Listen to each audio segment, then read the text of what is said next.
Are you sick? Do you have a lifetime health condition or a terminal disease? Or if you are far from family, are you sick for home?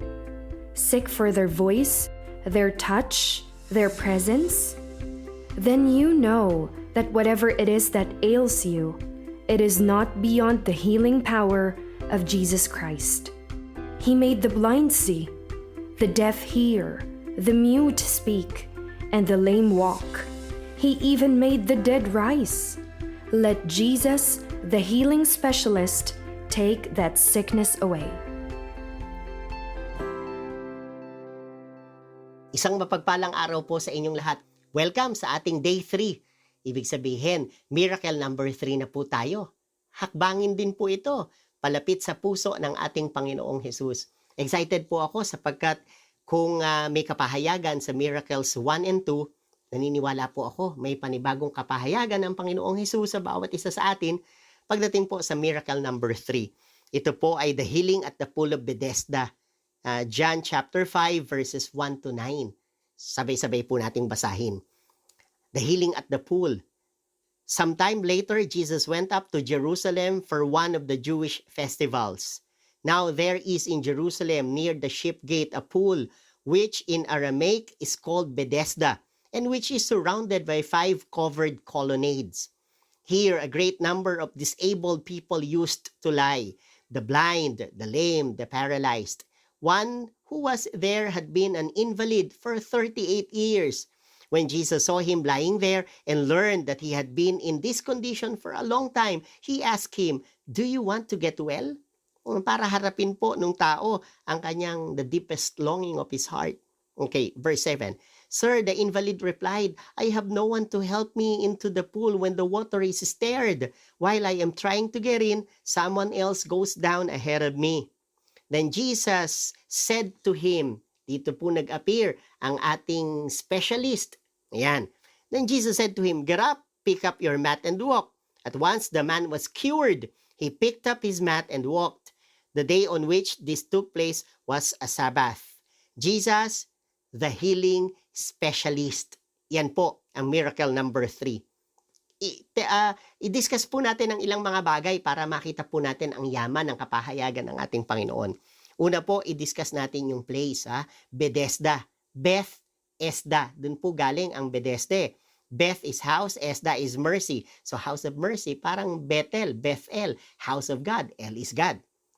So yun po ay house of mercy. Intindihin po natin na iyon ay lugar upang makadama ng kagalingan ang maraming may sakit at karamdaman. Kaya yung pangalawa, the sick, no? Handon ang blind, the lame, the paralyzed. Merong certain person na invalid for 38 years. Pakipansin po yung unang dalawa. May lugar ng kagalingan, house of mercy. May bahay ng pagpapagaling. At may mga may sakit at karamdaman. So, yun ho, malaki hong magandang damhin natin yun . May lugar para gumaling at may mga taong gustong gumaling at may sakit at karamdaman. Nawa yan ang larawan ng church sa ating kapanahunan. Lugar para puntahan ng mga may sakit at karamdaman. Sana yan din ang larawan ng bawat pamilya. Sana ang mga sugatan uuwi sa pamilya, uuwi sa piling ng asawa, upang doon ay madama niya ang healing touch. Dapat ganyan din ang presensya ng bawat isa sa atin. Nagpo-flow yung healing pag tayo ang kasama. Yung approach, maganda rin . Yung angel daw po ay bababa, kakalawkawin. Maraming theological explanation dyan, pero hindi na natin pag-aaralan. Pero pag kinalawkaw, yung unang makakapunta ron, ang unang gagaling. That's the approach. Tapos tingnan natin yung visitor, si Jesus. Ang kanyang approach naman, ang sinabi niya ay, "Get up, pick up your mat and walk." Dun ho sa lalaking 38 years na hindi gumagaling. Yung invalid naman, ang sinabi ay, "Lord, pagka may bumabang anghel, kakalawkawin, may nauuna sa akin, someone goes down ahead of me." As if to say, wala na po akong pag-asa. Pinagaling siya ng Panginoong Hesus. Yung timing naman, Sabbath day.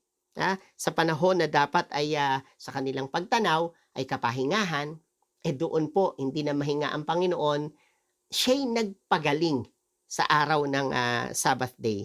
Ano po ang mga applications natin mula sa mga bagay na yon? Magbigay po ako ng 4. Ito ho ay napaka-personal sa akin. Yun yung presensya ng Panginoon talagang kakaiba. Kaya ang ating specialist po, the specialist Jesus, the healing specialist. Iba po ang kanyang presensya. Yung una, yung mga sicknesses and diseases and infirmities versus His presence. Ang kanyang presensya po, ang kanyang healing touch, sakop ang lahat ng may sakit at karamdaman. Yung Bethesda House of Mercy, hindi nasakop yung lalaki na 38 years pong imbalido at hindi makakilos. Pero sa presensya ng Panginoon, sakop po siya. Di ba masarap pong damhin na ang kanyang presensya, sakop ang lahat ng uri ng sakit at karamdaman. Damhin nyo yan. Yung pangalawa po, yung kanyang presensya ulit, yung old life versus new life. Yung old pattern, old belief versus the coming of the presence of Jesus Christ. Yung dati pong kalalagayan nung lalaki na dati po ay walang tumutulong, dati mukha siyang kawawa, dati malungkutin, dati nag-iisa, dati nasasaktan. Pero yung coming presence of Jesus, kinausap siya, binigyan siya ng pag-asa at sinabi na ano ba ang gusto mo? Nakita siya. Imaginein po niya, may pagkakataon na parang pakiramdam natin, may nakakakita ba sa aking kalalagayan? Nakita siya ng Panginoong Hesus. Tinanong siya, anong gusto mo? Ano bang kalalagayan mo? Nagsumbong siya, Lord, may nauuna sa akin eh. Pero nung dumating ang presence ng Lord, nagbago ang lahat. Napansin po ninyo yan? Yung old life versus His presence. Ang keyword po natin dyan, His presence, His healing presence. Yung kanina ho, yung kauna-unahan natin, yung presensya niya, sakop ang lahat ng uri ng sicknesses and diseases. Ngayon, yung presensya niya ay nagbigay ng panibagong sigla ng buhay at pag-asa. Yung pangatlo po, pwedeng ang maging interpretation natin dyan, isa sa mga interpretations, ay baka sa church, yung old programs versus His presence program. Baka may pagkakataon na, of course, kanya-kanya ho para ma-market ang church sa positibong kaparaanan. Pero minsan, sa sobrang dami ng programs and activities, parang minsan gumagana naman, pero minsan parang kapos, parang kulang, parang hindi nahihit yung pinakamataas na objective versus His presence. Iba po ang healing touch ng Panginoon eh. Pag dumating po siya, ay doon nagkakaroon ng matinding revival. Doon nagkakaroon ng matinding buhay ang iglesia. So pwedeng ibig niyang sabihin dito sa church or sa family, domestic church, ang kailangan natin i-welcome His presence, His healing presence. At alam natin na magbabago ang lahat. Pang-apat po, biblical view naman po tayo. Pwedeng ang dating kalalagayan ay kumakatawan sa batas, sa law, at the law versus His presence. This time, ang salvation po is through His healing touch.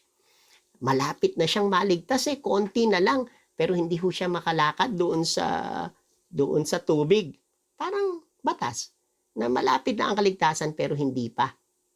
Pero ang presensya ng Panginoon, His presence, His healing touch, napagaling po niya ang pinakamalalang sakit, ang sakit ng kasalanan.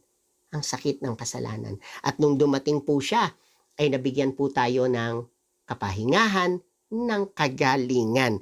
At nagkaroon po ng kaligtasan, ng Savior po.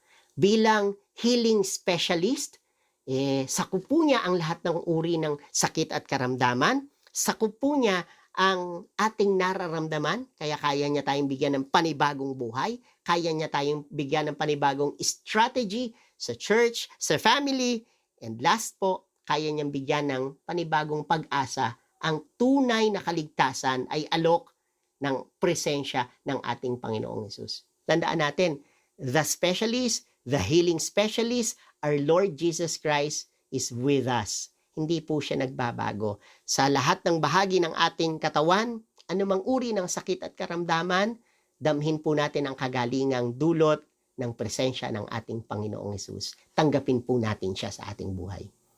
Muli po, ito si Pastor Bobot Bernardo na nag-iiwan ng isang taus-pusong panalangin. May every moment of our lives bring us closer to Jesus, that we may live every second of it for Jesus. God bless you, and I'll see you around. Thank you so much for listening to the Jesus is Lord Church Worldwide podcast.